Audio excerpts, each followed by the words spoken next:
On October 2nd, 1975, an American prisoner escaped from a prison built on an island in Turkey. All around there was only sea. No walls, no wires, no way to run. Still, he got out. He had been sentenced to 4 years. But before release, in the same case he was given a 30-year sentence, and from here began the greatest journey to freedom. Which unique smuggling method got him to prison? What happened to him inside prison? What was that escape plan of his that seemed impossible? We will learn all this in today's true crime story. So let's start today's true crime story. But before starting, if you like our true crime series, then like the video. Do give your feedback in the comments, and don't forget to subscribe to the channel. With your support we can bring even better cases to you. Billy Hayes' story begins in his youth. When he was a teenager he smoked hash for the first time. With that first puff he felt as if a new world had opened up before him. Gradually it became his habit. The year was 1967. Billy was now 20 years old. His closest friend was Patrick. Patrick was a writer, a boy who lived in dreams. The two thought alike. They liked to travel. They liked to be free. And they liked to see life in their own way. That same year Billy decided to quit college. He was getting bored with studies. He said, "Now I want to live real life. Learn from the road, not from books." He bade farewell to the university. Now he needed money. He took a job as an assistant in a local hospital. The salary was small. The work was also minor. One day he was passing by a ward in the hospital. There a patient's leg was broken. The doctors were applying plaster to his leg. At that time fracture treatment was done in a special way. Plaster powder was put in the bandage. It was soaked in water, then layer by layer it was applied to the patient's leg. In a few minutes that bandage would harden and hold the bone firmly. Billy stopped watching all this. Something clicked in his mind. He thought, "This is easy. I can do this too." The idea of plaster and cast stuck in his head. Sometime later a friend of Billy's returned from Turkey. He had been in Istanbul and had brought back some small pieces of hash with him. Billy and his friends already had the habit of smoking hash. But as soon as Billy took the first puff of this Turkish hash, he was stunned. This was many times better than the American hash. He asked his friend, "Where did you get this?" The friend laughed, said, "In Istanbul. It's available openly. They sell it on the road. Anyone can buy it. Nobody stops you." He told how he had bought hash, put it in his bag and comfortably boarded the flight back to America. Like catching a local bus. In those days plane security was not strict like today. There were no checks, no scanners. People could take anything easily, even weapons. So carrying something like hash was very easy. Two things connected in Billy's mind at once. One, bringing high-quality hash from Turkey was extremely easy. And two, if it were hidden inside a plaster cast, then no one would suspect. And so began Billy Hayes' plan that later would send him straight to one of Turkey's most dangerous prisons. Later Billy says, "I wasn't doing all this for money. I just wanted to do something different, something new. I needed an adventure." After quitting college he was looking for a new path, and now that path seemed clear to him. It was 1969. Billy was now 22 years old. For the first time in his life he took a big step. He set off for Istanbul, Turkey. As soon as he set foot at Istanbul airport, his eyes first went to the taxi drivers.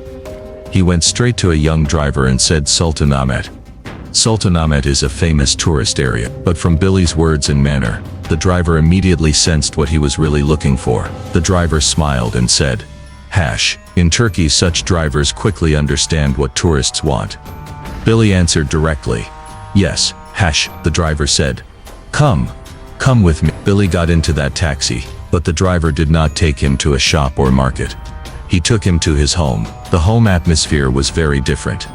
Billy was given tea, Turkish delight sweets were offered. He met the driver's children, talked to his wife like a guest.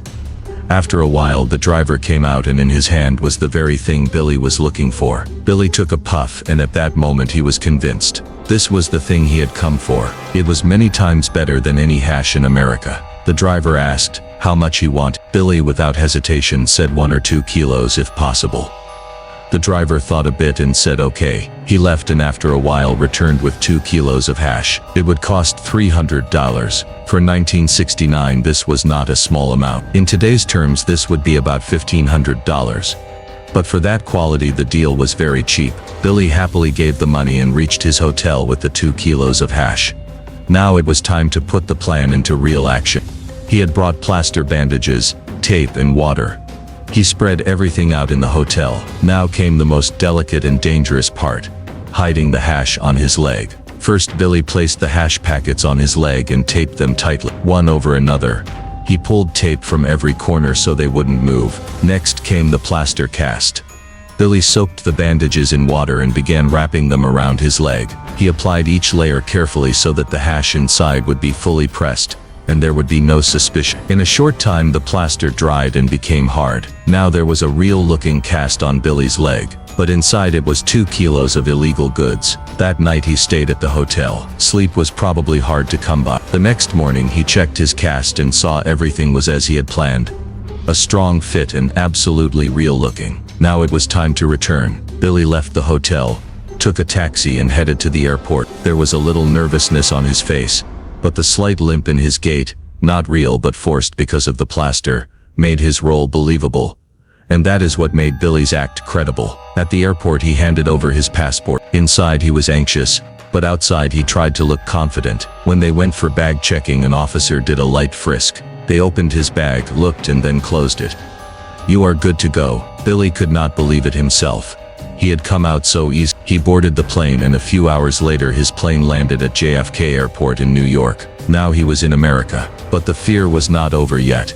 He knew that if he were caught now, the punishment would be severe. He picked up his bag and walked toward customs. Only one last checkpoint remained, and then freedom. Billy slowly moved toward the exit gate of the airport. Everything had gone according to plan so far. He felt he was just a few steps away from being completely free, but then an unseen danger started following him. While walking, Billy felt something falling beneath his feet. He looked down and saw small pieces of the plaster cast falling on the ground. As he walked, the fake plaster layers were breaking. With every step, a white trail was left behind, a trail that could alert any security guard. The reason was that the hash packets he had glued inside had distorted the shape of the leg. Because of that, the plaster strips had not joined perfectly and were slowly coming apart. For Billy, this moment was the most terrifying. Sweat dripped from his brow. He looked around in every direction. Had anyone seen him? He tried to walk fast, but then the plaster started breaking faster. Now he could neither walk fast nor slow. He just had to get out of the airport somehow. But luck was on his side that day. No one saw anything. No guard stopped him. No questions. No search. Billy walked out of the airport. Now he was in America. And he had the full 2 kilos of Turkish hash. He felt like the smartest person in the world. He had made a plan, executed it, and completed everything without any interference. Now it was time to sell the good. First he started selling to his friends, then friends of friends came. Everyone liked it. It was pure quality and demand was high. Buyers lined up. Within a few days all the goods were sold. The profit was insane. He had bought 2 kilos for only 300. In today's terms, this would be roughly earnings of about 2.5. As soon as the money came, it flew away. Parties, trips, shock. In a few months everything was over. Then he told his friends, "Okay, now it's time for another trip."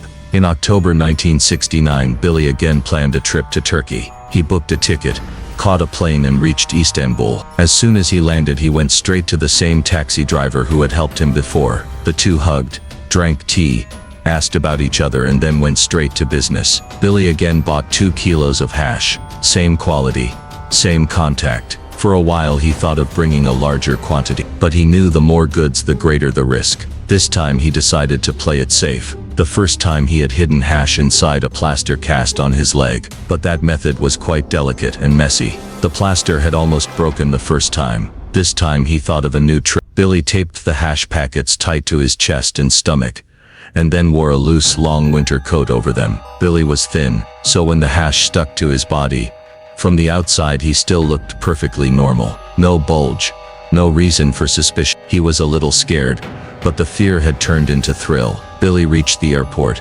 Bags were checked, a light frisk, and then all clear. No one checked his clothes or body. Airport security back then was nominal.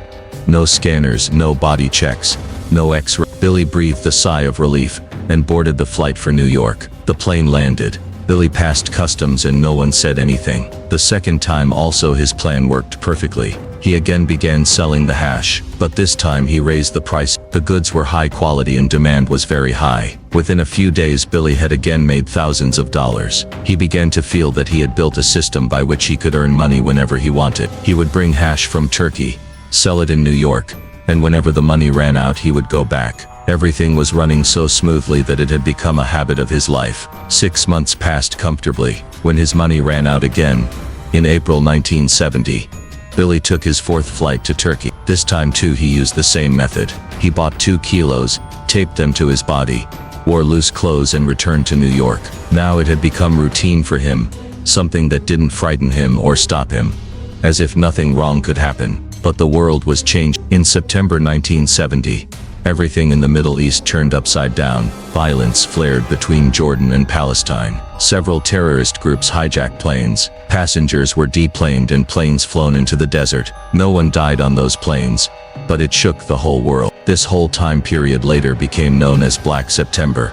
And because of it, aviation security changed completely. Now airport searches became much stricter. Checks increased and guards were more alert. Billy had also sensed this change. He knew that now it wouldn't be as easy as before every time. Turkey was not directly involved in those events, but being in the Middle East, their effects were felt everywhere. But Billy no longer thought the way he used to. He had developed a strange arrogance. 3 times the plan had worked, and now he believed the 4th time would be fine too. He felt it was all under his control, that overconfidence would slowly become his biggest mistake. Still, he followed the old pattern. He met the taxi driver friend, went to his house, bought 2 kilos of hash, taped it to his body and put on loose clothes, then headed to the airport. This time Billy was a little more cautious. Even before entering the airport, he stood in a corner and observed every passenger. How was each passenger passing through security? Who was being checked?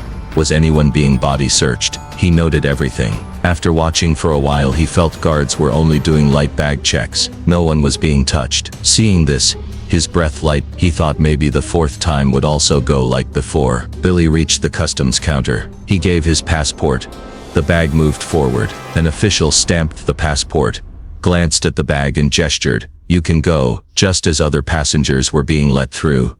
Billy moved forward. A slight smile appeared on his face. He thought to himself, everything will be like before. But the real game was about to begin. After security checks, passengers were taken by bus to the boarding gate. Billy found this odd because earlier he had gone straight across the passenger bridge that connects the terminal to the plane. Maybe the flight was at a distant gate, he told himself, and did not pay much attention. The bus boarded and an elderly woman sat next to him. She began to talk about her son, her journey, how she had arrived here in life. Billy smiled and nodded, but his attention was elsewhere. The bus was slowly approaching the plane, and then Billy's eyes fell outside. What he saw froze him. There were a large number of soldiers and officers standing near the plane, and this was not an ordinary security team. From their demeanor, it was clear that now every passenger would be thoroughly searched, from head to toe. Billy's mind immediately connected everything. The recent plane hijackings in the Middle East had reached Turkey. Now no risks were being taken. No weapons,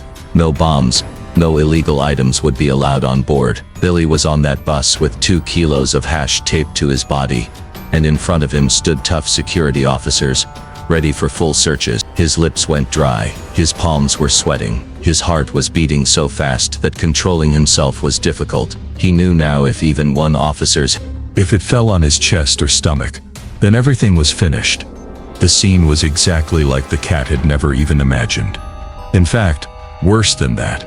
If the security check had been at the airport gate, he would have seen it from afar. He would have made some excuse and escaped. But now he was in the bus with the rest of the passengers and had reached straight to the airplane door. Now there was no way to step back. Whatever was to happen, it had to happen here and now. The bus slowly stopped. Passengers started getting off one by one, and each one was being strictly checked one by one. Bags, body, clothes, nothing was spared. The cat froze in his seat. His brain was working furiously. What should be done? How to escape? Only one way came to mind: hide inside the bus itself. He immediately started an act, like his passport had fallen down. He bent down under the seats, started looking here and there, like he was searching for something. By now most of the passengers had gotten off the bus. Outside, the officers were checking each traveler strictly. The cat remained bent down, tried to keep his breath slow. But just then the woman who was earlier talking to him in the bus bent down and asked, "What are you looking for?" The cat replied without thinking, "My passport, maybe it fell here." That woman pointed towards his pocket and said, "Your passport is in your pocket only." The cat saw indeed the passport was peeking out slightly from his jacket pocket. With a tired smile he said, "Oh, thank you." She had helped but unknowingly destroyed the cat's entire plan. Now the situation had become even worse. Outside the bus a soldier was standing and shouting loudly, "Come on, get out quickly." Now the cat had no other choice. He could not hide under the seat any longer. He had to get up, had to get off the bus. His breath was heavy. His face dried up. Inside only one thought was racing. If they check me, then everything will be over. He moved towards the line. In front he saw two queues, one on the right and one on the left. Every person was being stopped one by one. First their bags were checked, then clothes were checked, and then the whole body was searched. People were moving forward one by one, and now the cat's turn was not far. He looked around, tried to read everything, as if he was stuck in a game of chess. No way out was visible, but inside him there was one last hope.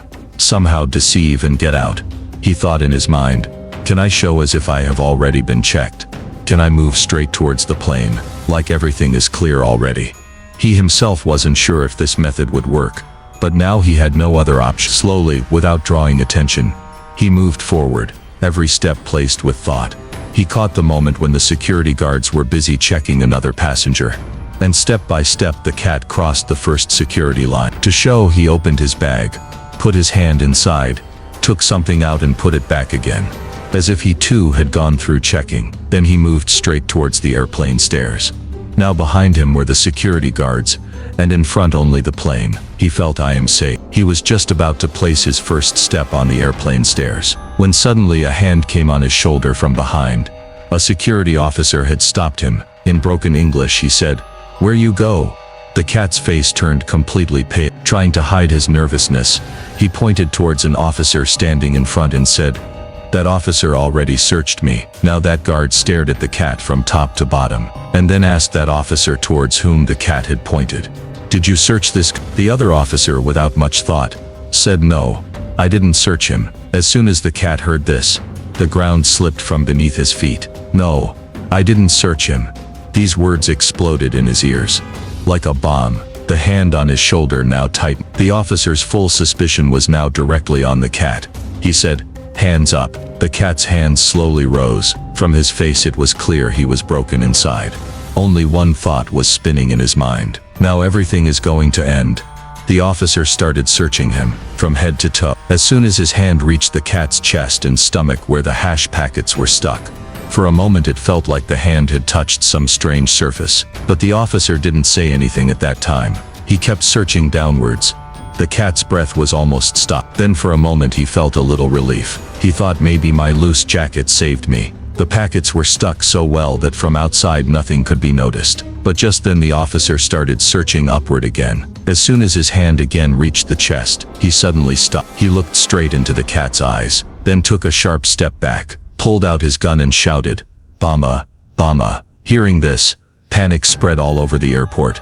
Officers pulled out their guns from all sides and now every gun was aimed at the cat's chest. The cat stood there like a stump, hands in the air, eyes wide open, only one fear running in his mind. What if they shoot me right here? He didn't move at all. No excuse, no shout. Every plan, every trick, every lie was now over. An officer slowly came near him, lifted the cat's jacket and looked inside. There was no bomb, just some thin packets of hash wrapped in plastic. The officer turned his eyes, looked towards his companions and said, "Hashish, hashish." All weapons were lowered. The officers breathed a little relief, but for the cat there was nothing like relief left. His real story was just beginning. At that very moment he felt deep inside, "Now my life will never be the same as before." Airport security handed him over to the Turkish police, and from there he was directly taken away to a notorious prison in Istanbul named Basa Prison. As soon as he reached there, the first thing happened. His head was completely shaved off. No question,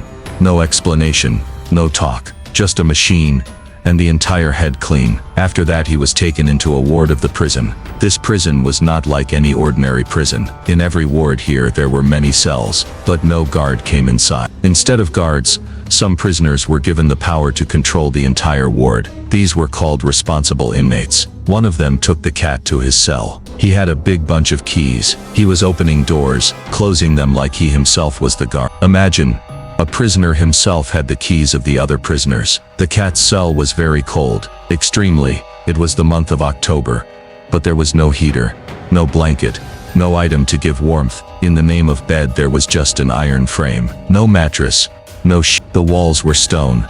The floor cold, everything felt like ice to the touch. The cat asked that responsible inmate, "Can I get a blanket?" He replied without any interest, "No, nothing. Go and sleep." Now another difficulty arose. Language. In Turkey most people did not speak English, and if they did it was broken. So proper communication was almost impossible. But the cat noted a strange thing. When that prisoner came to close the cell door he did not lock it. The keys were with him, but maybe he was tired, or didn't feel like searching for the right key among so many locks. Whatever the reason, the door was closed but not locked. As soon as the guard and the prisoner left, the cat heard a faint voice from the cell next to him. The cat looked at the door, slowly went near and tried to listen, but the words weren't clear. When he saw there was no guard outside, he quietly opened his cell door and tiptoed towards that prisoner who was calling him. As soon as the cat reached him, that prisoner extended a long wooden stick towards him. On one end of that stick a metal hook was attached. The prisoner whispered, "Take it, take it." For a while the cat couldn't understand what was happening. Why was this man giving him this strange thing? What was he supposed to do with it? But slowly things started making sense. That prisoner was pointing towards a cell at the end of the hallway where some blankets were kept, and this stick was to reach them. The language barrier was still there, but need made understanding sharper. The cat badly needed a blanket. He could not bear the cold, so without thinking much he took the stick and moved towards the hallway. The whole prison was drowned in darkness. Nothing was visible. Cold wind was coming from the right side and ahead. There was only darkness. Slowly he reached the last cell. The door was closed. The cat pushed the stick inside the bars, started pulling blankets with the hook. In some time he managed to pull out 2 blankets. Returning, he handed one blanket to that neighboring prisoner, took the other with him into his cell. As soon as he reached inside, without delay he wrapped a blanket and fell on that cold bare iron bed. The exhaustion was so deep that as soon as he closed his eyes he drifted into sleep. But that relief did not last long. In the ward, the same responsible inmate, whom the guards had given the duty to keep an eye on everyone, he was patrolling the hallway. Maybe he liked pretending to be the guard. As soon as he reached near the cat's cell, and saw that the cat was sleeping with a blanket, his anger reached the 7th sky. Muttering, he stormed straight into his cell and shouted loudly. The cat jumped up with a start, eyes dazzled, couldn't understand what was happening. When his eyes opened fully, that same man was standing in front of him, who was the self-made guard of this ward. He was staring at the cat for that blanket, as if the cat had stolen something from him. Without saying anything, he jumped straight at the cat and started pulling the blanket. The cat was scared, but this time he didn't bend. He gripped the blanket tightly and didn't let it go. Now a fierce tug of war had begun between the two. Anger boiled up in the cat's mind. What nonsense is this? It is just a blanket, and that too which no one was using. At last his patience broke. In one jerk he made a fist and punched straight on that prisoner's face. The prisoner went mad, started screaming, but in Turkish language which the cat could not understand. His body trembled like something dreadful was about to happen. That man ran away and in just a few minutes came back. This time with 2 prison guards. The guards came and immediately grabbed the cat. Didn't listen to anything, didn't ask any question, dragged him on the ground out of the ward. The cat was terrified. He had no idea what was going to happen now. He was taken towards the dark part of the prison, down towards some basement, a tight, cold and suffocating place. Where he was brought, from the wall hung a thick rope. On that rope there was a pulley. The guards threw him on the ground, then tied his legs tightly and started pulling the rope. In a few seconds the cat was hanging upside down, head down, feet up. At that very moment he understood. This was no ordinary place. This was the place of punishment. This was the punishment room. After a while a third guard came, a heavy body, hard face, and in his eyes some strange coldness. Later the cat found out his name was Ham. He was the head guard of this prison, and in his hand was a thick baton. a heavy wooden stick. Hamid did not ask any question, gave no warning, just started beating directly on the cat's legs. The cat's screams echoed in the dark walls of that room. "Please, no, please." He kept shouting, kept begging, but Hamid was not affected at all. He kept beating continuously without a single pause. The cat could not even understand how long he had been beaten. Time felt stopped. When finally the guards released him and brought him back to the cell, he could not even walk on his feet. He was dragged inside. For the next many days he could not even stand properly. The cat was only 23 years old and had never even seen a prison before in his life. Now he was in a world where there was no humanity, no forgiveness, only punishment and fear. To survive in that prison, he had to quickly learn a lot. He had to understand when to stay silent, when to speak, when to bow down, and when to hold himself up. But the biggest problem was the language. He was in a country where people did not understand his tongue. In broken words, whatever little conversation happened only created more confusion. He was completely alone in a strange country among strange people, and now he was going to face such a trial, whose outcome he could not even imagine. Some days later, the prison administration told him now his trial was about to begin. He got one chance to contact someone outside. But in 1970, the situation was not like today. Making an international call was not possible for a common man. The cat had only one way: to write a letter to his home. Slowly he wrote a letter addressed to his father, but words weren't coming. He himself couldn't understand how to say it, what he had done and in what crisis he was now. He knew this news would break his parents' hearts. Shame, regret and fear, all of it had become a burden inside him. But there was no other way. He sent a letter and then just waited. A few days later, his father arrived in Istanbul from America. He was angry, but his heart was still beating for his son. To meet Billy, he came straight to the prison, and he also brought the American council officer with him. When Billy saw his father, he hugged him. But inside he was wishing that he could just disappear in that moment. The shame was so much that he could not even make eye contact. Father, son and the council sat together. Slowly Billy told everything. How he came to Turkey, bought hash, how he got caught and what punishment he could face now. A few days later the court gave its verdict. 4 years and 2 months of sentence. This decision was as harsh as it was a relief. Actually, according to Turkish law, this punishment was considered light because Billy was not convicted of drug trafficking. His father had hired a lawyer who explained to the court that the quantity Billy had was so small that it could not be considered smuggling. That is why he was found guilty only of possessing narcotics, not smuggling. If the trafficking charge had been put on him, the punishment could have been many times greater. So 4 years and 2 months was, in the circumstances, a good deal. But do not forget that Billy was only 23 years old. Spending 4 years in jail meant losing the most precious part of his youth behind bars. Now he had only 2 paths before him: accept the punishment and somehow survive in prison, or find a way to escape. Language was still his biggest barrier. But with time he began to learn Turkish. One word from here, one from there. Slowly he became able to talk to other prisoners. Now his focus was not just on surviving, but on thinking about freedom. In prison, other inmates also often talked about escape plans. What route could be taken? Where could one go? How to avoid capture? These discussions went on day and night. Some prisoners even had maps of Istanbul, and they often talked about a particular train route that connected Istanbul to Greece. They believed that there was a turn on this train route where if someone jumped at the right moment, they could leave the Turkish border and directly enter Greece. They all said that once you reach there, freedom is yours. But all this was just talk. In reality, getting out of that prison was not so easy. Because this was not an ordinary prison. It held murderers, rapists, and the most dangerous smugglers. So the security was also the strictest. But even more dangerous than the strict walls and security of the prison was the environment inside. Everyday arguments broke out among prisoners, and often escalated to fights. Every week some new clash could be seen. Sometimes verbal abuse, sometimes slaps, and sometimes direct bloodshed. Some prisoners even had secretly made weapons, like knives hidden inside clothes or secretly prepared from broken objects. When enmity grew with someone, such weapons were used for sudden attacks. Often attacks were made from corners or dark spots, so guards would not notice. But there was another strange and shameful practice in this prison. Billy could not even believe it when he heard it. Here, prisoners often did not attack their enemies to kill them, but deliberately stabbed them in the back or buttocks, not to kill but to shame them. The purpose of such attacks was not to take life but to insult. Wounds that left more mental scars than physical and became a way to wound a prisoner's dignity. Time slowly passed.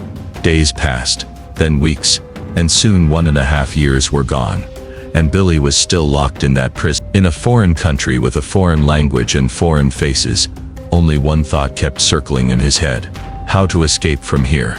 During this time he heard about a special place inside the prison, the Fugitive Psychiatric Hospital. It was a kind of mental institution that came between a prison and a madhouse. Those who were considered mentally unstable or who showed themselves as mentally ill were sent there. According to Turkish law, if a prisoner was proven to be mentally ill, he was transferred to that hospital where security was less strict than in regular prison. Billy had heard from other prisoners that escaping from Bakırköy was easier because there was not much surveillance, and not so many dangerous criminals were kept there. From here Billy began to make his new plan. He wanted to prove himself mentally ill so that he could be transferred there and find the right chance to escape. But Billy knew that just escaping from the hospital would not be enough. The real challenge was to get out of Turkey, because until he left Turkey, he would not be called free. Thinking of this, he remembered his old friend Patrick, whom he had befriended in his college dropout days. Patrick often came to Istanbul to meet Billy, and now he was the only person Billy could still trust. At exactly the right time, Patrick's entry gave this story a new turn. When Billy shared his escape plan with him, Patrick decided to help him without a moment's delay. In that Istanbul prison where every wall seemed to have ears, Billy shared his entire plan with confidence because he knew the guards did not understand English. His plan was prepared in 3 steps. First, Billy had to prove himself mentally ill so that he could be transferred from prison to the psychiatric hospital. Second, Patrick had to be ready outside with fake ID documents in a car so that at the right moment he could take Billy out. Third, together they had to somehow cross the Turkish border and reach Greece, from where Billy could be safely taken out. But there was one weak link in this plan. If any of these steps failed, Billy's punishment could become even more horrific, because now he could also be accused of attempted escape. Now Billy started his part of the work. He had to convince the prison psychiatrist that he was mentally ill, and for that he had to act completely insane. In the next few days Billy did such things that even real madmen would fall behind. Sometimes he would start screaming loudly for no reason. Sometimes he would burst out laughing at the sight of a guard, or sometimes sit alone talking to the wall. But Billy also knew that if he overacted too much, the doctors might suspect it was all drama. So he kept balance in every act, crazy enough to confuse the doctors, but not so much that anyone would call it pure acting. A few days later his name was presented before the psychiatric board. A panel of 3 doctors sat in front of him, and Billy gave the most impactful performance of his life. As soon as a doctor started writing something, Billy would scream, "What are you writing? Don't write me. It's all lies." Then suddenly he would jump up and run around the room, sometimes pulling his hair, sometimes talking to himself. Every act seemed like he was completely mentally unbalanced. Billy's actor side was completely successful. All 3 doctors together decided this prisoner should be transferred to the mental hospital, for the time being, for observation. This punishment was not permanent, but what Billy wanted was now in his hands. A new chance to escape. As soon as Billy entered the psychiatric prison, he felt real fear for the first time. Until now his focus had only been on the escape plan, but he had never thought what the place he was being sent to would be like inside. And now when he arrived there, he understood this place was truly filled with madness. The condition of prisoners was beyond description. Some just screamed without any reason. Some stood staring at the ceiling as if looking at another world. Some just wandered here and there without any purpose or direction. Billy understood immediately that here people were not just mentally ill. They were also dangerous criminals, murderers, rapists, and many whose mental state had made them even more unpredictable. Among them was one man who kept following Billy all the time, everywhere repeating only one thing: "Cigarette, cigarette." That man looked completely mad. He hovered around Billy all the time. Billy kept ignoring him, But he would not move away. Like a shadow. Then there was another inmate who thought himself a judge. He would properly act like a court. Stand a prisoner before him and shout loudly, "You are accused. You are guilty. You must be punished." Other prisoners would also fully join that drama. Some acted like crying. Some fell on the ground begging forgiveness. It felt like not a prison but some theater of madness. In the middle of the room was a big pillar, and many prisoners kept walking round and round that pillar without purpose. No words, no answers, just endlessly circling as if their minds were stuck in one loop. They all lived in the world their minds created. Billy stood there watching all this, and with every passing moment he felt maybe he had made a huge mistake. For the first time he was scared of his own plan, but even in that fear there was a relief. At least escaping from here looked easier. The walls of this hospital-like prison were high but not completely straight, rough and uneven at the top. Billy thought if the right chance came I could climb up. Security was also very little. Guards were few because this place was actually a mental hospital, later turned into a prison. Now he only had to wait for his friend Patrick. Patrick's responsibility was to arrange fake ID and documents for Billy, so he could cross the Turkish border. Patrick had brought a lot of money from America. With this money he was going to get the work done. But to do such things he could not go to ordinary people. He had to look into the underworld, meet those who made fake documents. They knew Patrick had money, and that became the root of danger. Many weeks passed, and then one day Billy received a letter in prison from his father. But that letter brought the most horrific turn in Billy's life. It said Patrick was no longer in this world. He was found dead in his Istanbul hotel room. A knife had been stabbed in his chest. Actually, the people Patrick went to for fake documents saw the money and got greedy. Instead of helping Billy, they killed Patrick and looted all the money. Billy was stunned. He felt anger at himself, shame and the most guilt. If I had not smuggled, if I was not in prison, if I had not asked Patrick for help, then today he would be alive. He felt that prison beatings, arrest, and even the madhouse were not as painful as hearing the death of his closest friend. He felt like because of him everything was ruined. His family drowned in sorrow. His most trusted friend was killed, and now he himself was trapped in the circle of madness, where no way out could be seen. He thought maybe I should also become mad. Maybe forget all this, and go into another world. And thinking this, he did what the other mad prisoners were doing. He began circling around that pillar, without any purpose, just like the madmen. He felt now he had no strength left to fight. His mind was completely broken. Now he had no hope to escape. About a month passed like this. Then his psychiatric observation was completed. Once again he was taken before the doctors. But this time Billy did not act mad. He was calm and spoke clearly. The doctors wrote in the report, "This man is mentally stable." And the decision was made that he would be sent back to the old prison. Now Billy made a promise to himself. "I will quietly serve the rest of my sentence. No one else will suffer because of me." His friend was dead. His family had already endured too much. Now only 2 years were left. And Billy decided that now he would just count the days. Days, weeks, months. Only 2 months were left for release.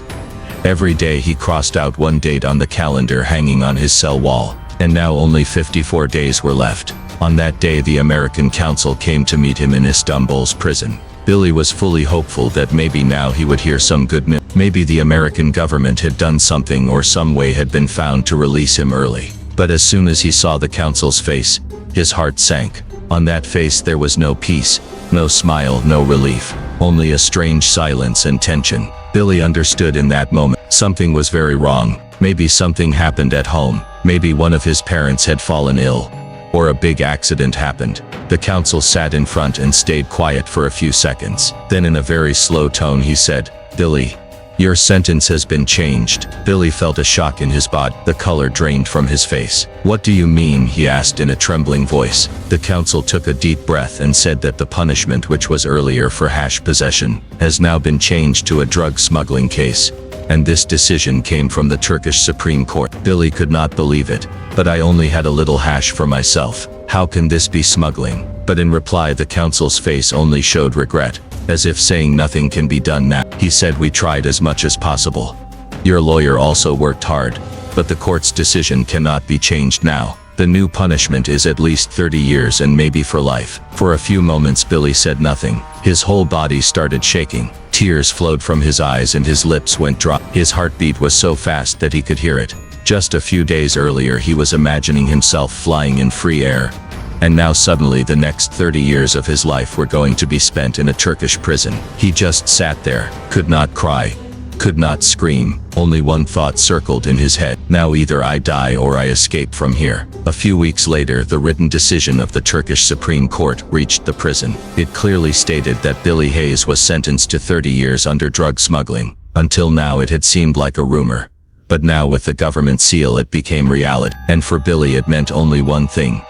Life finished. After this, one more decision was announced. Billy would be immediately transferred to another prison, and that place was Imriali Island Prison, an isolated island completely turned into a prison, just like America's famous Alcatraz, where all around was only sea. No one could go out and no one could come in. The interesting thing about Imriali Prison was that there were no high walls or electric fences, because the biggest barrier to escape was the sea. Even if someone tried to swim, the cold, stormy, endless water would swallow him. Now speaking of inside this prison, it was a semi-open facility. Prisoners could roam freely during the day inside the island. They were put to work, like in fields, factories, or cleaning. In the middle of this island was a canning factory where fruits and vegetables were packed in cans. Every prisoner was given a task. Some washed, some cut, some canned. When Billy arrived in this prison, his first thought was at least now he could breathe in open air. And then he noticed one more thing. Every week a boat came bringing food supplies for the island, and when it returned it was empty. But now his eyes fixed somewhere else, on those small wooden boats that came along with the big ships every week to the island. Every time the big supply boats brought fruits, vegetables, and other items,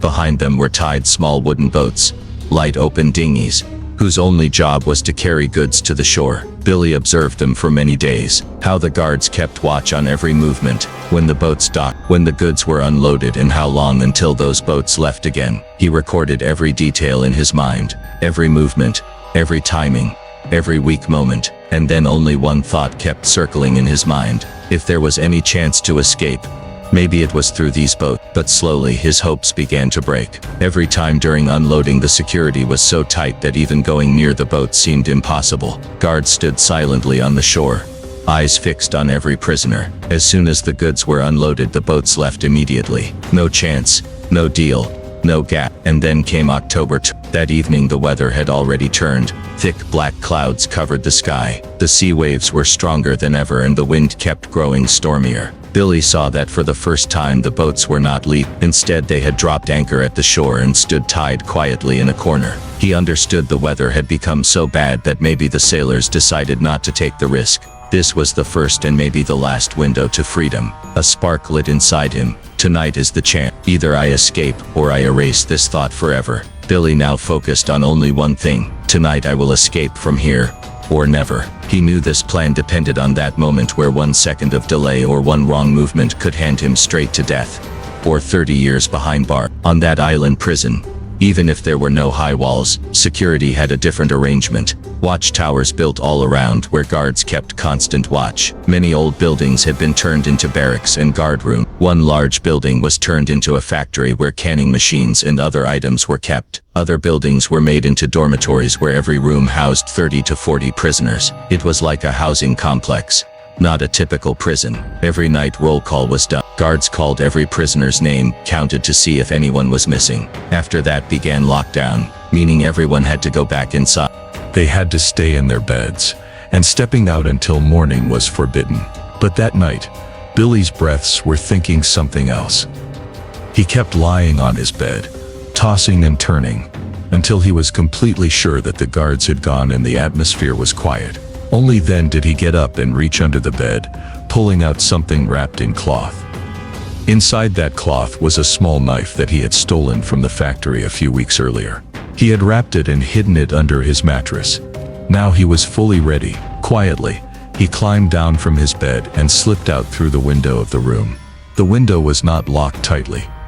As already mentioned, This prison looked less like a proper prison and more like a labor camp. As soon as he got out, Billy went straight to the place where big garbage bins were kept near the factory. Fruit and vegetable peels were thrown there. He hid near those bins and began watching the guards' movements. At night, he had already memorized the guards' patrol routine. He knew exactly when the spotlights from the watchtower would sweep around and at which angle they would turn. And as soon as he saw a clear path, he quickly moved toward the rocks that stretched to the edge.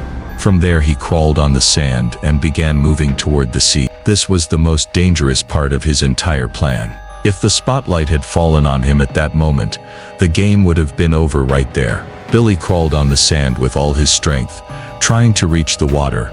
As soon as he entered the water, the cold shook him to his very soul. He had expected cold, but not this much. But fear, cold, and adrenaline all together reminded him of just one thing: run, now or never.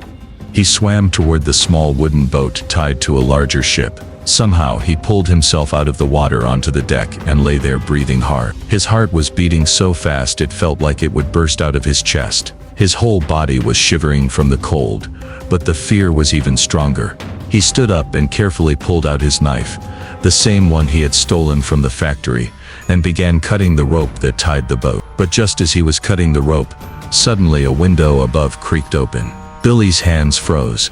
He instantly crouched down, curling himself tightly in the small dinghy like a ball. A man leaned out from the window. It was the owner of the large ship to which the small boat was tied. If he had looked down, Billy would have been caught right there. Billy froze like stone. He even stopped breathing. A single movement could have given him away. The man only leaned out of the window, spat into the sea and went back inside. Billy stayed there a few more seconds, completely still. When he was sure there was no danger, he resumed cutting the rope. Finally, the rope snapped and the small boat separated from the large one. Now Billy's boat began drifting slowly with the waves. He quickly grabbed the oars and began rowing with all his strength. He kept moving the boat deeper into the sea, just rowing, rowing. After some time, a strange feeling struck him. He had really moved far from the island. For the first time in 5 years, Billy felt truly free. But this happiness didn't last long. A new problem arose. He was lost in the middle of the sea. He had no idea which way led to the shore. According to the maps he had seen in prison, Amrali Island was near the Bursa province. Billy guessed he should head south. He fixed his direction and began rowing that way. Cold, exhaustion, and fear were breaking him down, but his spirit and the adrenaline rushing through his body pushed him forward. Billy told himself clearly, either I will reach the shore, or I will die here in this sea. He did not give up and kept rowing, without stopping, without tiring, alone in that endless sea with only hope to guide him. Hours passed, but Billy did not stop. He just kept looking ahead. He kept going. And finally, in the first light of dawn, he saw a faint blur of land, far away. That sight sent electricity rushing through his chest. Hope was no longer just a thought. It was right in front of him. Billy rowed harder and harder, until his boat struck the sand of the shore. He climbed out, and when his feet touched the sand, for the first time he truly felt free. Billy savored that moment with all his heart. After 5 years, he was proud of himself that he had escaped the prison alone, crossed the sea, and was now standing on land. But along with this victory, he also knew one harsh truth. He couldn't stay there for long. His absence would have already been noticed in the morning count. That meant the prison administration must already know he had escaped. Now every second was precious. He had to get away quickly. The place where his boat landed was indeed part of Bursa province, exactly as he had seen on the map. To be sure, Billy asked some local people there and they confirmed it was Bursa. Billy spoke Turkish fluently, so he had no trouble communicating. He then hired a taxi that took him straight to central Bursa. From there he caught a local bus to Istanbul, and after several hours of travel, he finally reached Istanbul. As soon as he arrived in Istanbul, he went straight to a Hilton hotel, and there was a special reason for this. In prison, he had an Afghan friend who now worked at that very hotel. Billy had once asked him, "If I ever manage to escape, will you help me?" That friend had agreed without hesitation. Billy was relying on that promise. He hoped that maybe this friend would hide him for a few weeks, or at least provide some initial help. But when he asked about him at the hotel reception, the answer crushed him. That friend had returned to Afghanistan long ago. It was like all of Billy's hopes were shattered in a moment. The one person he trusted the most was no longer there, exhausted, broken, and once again completely alone. Billy now felt abandoned. He rented a room in that same hotel, and fell into a deep, almost unconscious sleep for a few hours. When he woke up, he went straight to the reception and requested some maps. Now it was time to think of the next step. His next target was Greece, the neighboring country to Turkey. Billy knew one important thing. Turkey and Greece never had good relations, so if he somehow managed to reach Greece, and even got caught there, it was very likely that Greece's government would not hand him back to Turkey. His next target was now clear. He had to cross the border between Turkey and Greece. From Istanbul, the nearest border was in Edirne province, through which flowed a long and wide river, the Maritsa River. This river served as the natural border between the two countries. On this side was Turkey. On the other side was Greece. Billy had only one task now: cross this river. He reached a deserted area near Edirne, close to the border where the river's flow was visible. He knew Turkish soldiers patrolled the border, but he also knew strict surveillance of the entire border was impossible. This area stretched for miles. No country could monitor every inch of it, and some parts had no walls, no fences, just open fields and the flowing river. Billy carefully observed the soldiers move. Every now and then, one or two guards passed by, but most of the time the place was quiet. As soon as he saw the area ahead was empty for a few minutes, he slowly crawled forward, staying flat to the ground. The area where the soldiers walked was a little higher, while Billy stayed low. He stayed completely crouched, hiding his movements with bushes and grass, moving slowly. Whenever he heard footsteps, he froze, sometimes hiding behind a bush, sometimes behind a mound of dirt. After a while he reached a dip, where the ground sloped further down like an old ditch or trench. Now he just had to climb that slope to get a clear view of the river, and then wait for the right moment to slip into the water. But just as Billy was about to climb the slope, he suddenly heard footsteps, very close. Without wasting time, he immediately crouched down, completely still like a rock. Right above him, two border guards passed by. They were so close that if they had looked down, he would have been caught instantly. Billy hadn't seen them earlier because he was walking in a deep trench-like path, while the guards were on the rocky track above. Imagine if he hadn't noticed them at the last second and crouched. Capture would have been certain. Billy held his breath and just prayed they wouldn't see him. Just like on the night with the boat, luck was with him again. The guards passed by without noticing anything. No sound, no suspicion. When Billy was certain the path was clear, he slowly crept out of the ditch and moved quickly in the opposite direction, keeping low. Ahead, there were some trees. Without stopping, he slipped into them. After a short while, he heard the sound of water, the soft but clear gurgle of a flowing river. Without wasting a second, he ran in that direction, and soon the wide current of the Maritsa River was right before him. Billy didn't stop for even a moment. He ran straight to the riverbank and jumped into the water. Now the only fear was that Turkish guards might have spotted him, or that someone from above might fire a shot. But there was no turning back. It was either freedom or death. Billy swam with all his strength, against the waves through fear but with determination. After a few minutes of fierce struggle, he reached the opposite bank. Now he was on land again. But the question still remained. Was this really Greece? According to the maps he had seen in prison, the Greek border began as soon as one crossed the river. But since he had never seen this area with his own eyes, he wasn't completely sure. Fear still lingered, because even if he was in Greece, border guards could be anywhere, and their reaction was uncertain. Billy cautiously moved forward, through trees and unknown paths, alert at every sound. Exhaustion, fear and nervousness were visible on his face. It was as if he was walking in a dark forest with only hope to guide him. He passed by a small hut, but he was so drained and unfocused that he didn't even notice it. In reality, that hut wasn't an ordinary place. It was a Greek border guard post. Suddenly a soldier stepped out. He saw Billy and was startled. Without wasting a second, he raised his rifle and aimed straight at Billy. Billy instantly raised both hands in the air, but the guard kept shouting, asking something repeated. Billy couldn't understand a word. He had no idea what the guard was saying, and then he realized this wasn't the Turkish language. A faint smile spread across his face, because now he was sure he was not in Turkey anymore. He was in Greece. Billy understood it clearly. Still with both hands raised, he began laughing, then dropped to his knees. Now there was no fear in his eyes. There was only one thing: the glow of true freedom. Within moments, more guards arrived. They all stared at him, some anxious, some confused, because they couldn't understand why this man was laughing. But Billy no longer cared. He knew he was safe now, truly free. However, the Greek soldiers were not so easily convinced. They suspected Billy might be a Turkish spy, or carrying military intelligence. So they detained him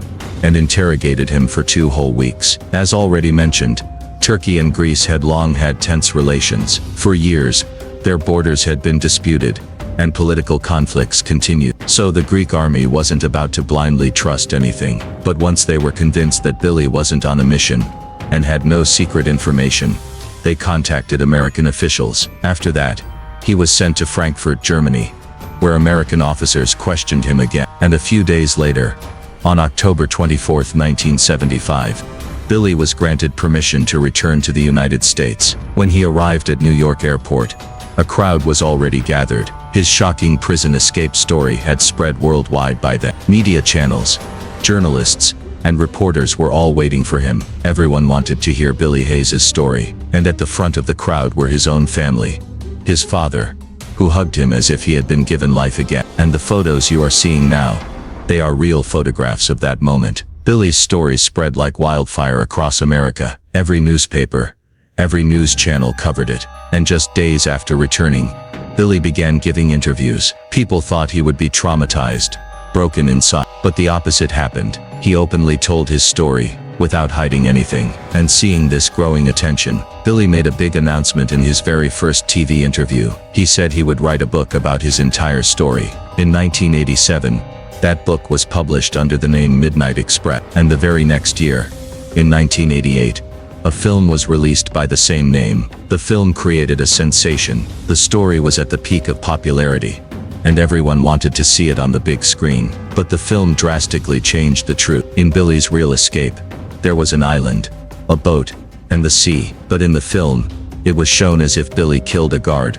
wore his clothes, and walked out of prison disguised. In other words, they erased the true story and made an entirely new one. The film showed only one thing correctly: that Billy was caught at the airport with drugs and sent to prison in Istanbul. After that, the entire story was changed. And the most serious issue was that the film portrayed Turkey and its people in an extremely negative light. Every Turkish character, whether a prison guard, judge, lawyer, or prisoner, was shown as cruel and brutal. When the film became a hit in America, it sparked a diplomatic crisis between America and Turkey. Billy himself was not happy about this. He said many times that in Turkey, he had met several good people, and some even treated him humanely inside prison. But the film's director ignored all those aspects and depicted Turkey as a purely cruel nation. Believe it, the film's impact was so strong that Turkey's tourism industry suffered for years. But later, Billy repeatedly apologized for this. In interviews,